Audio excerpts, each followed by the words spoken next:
เดือนตุลา2025ส่งออกสินค้ากสิกรรมไปสาธารณรัฐประชาชนจีนผ่านด่านสากลบอเต็น 78,490 ตนรวมมูลค่า2ล้านกว่าดอลลาร์สหรัฐข่าวสารกสิกรรมและสิ่งแวดล้อมรายงานวันที่19พฤศจิกายน2025ว่าเดือนตุลา2025แผนกสถิติกสิกรรมและสิ่งแวดล้อมกรมแผนการและการร่วมมือรายงานการส่งออกรายการสินค้ากสิกรรมและปัจจัยการผลิตและประเภทเครื่องปลาของดงผ่านด่านสากลบอเต็นไปยังสาธารณรัฐประชาชนจีนทั้งหมด 78,490 ตนเป็นมูลค่า 2,29,400 ดอลลาร์สหรัฐ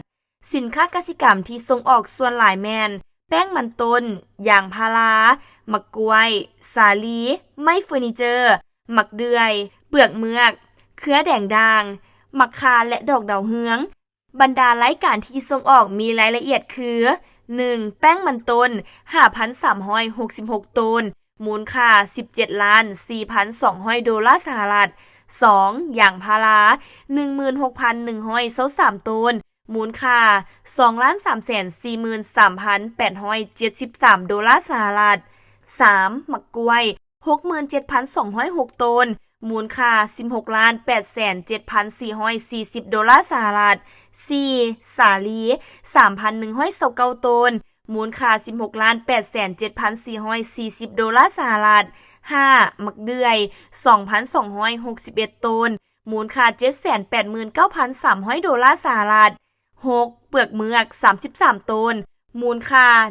11,616 ดอลลาร์สหรัฐ 8. เครือแดงด่าง 82 ตนมูลค่า 8,200 ดอลลาร์สหรัฐ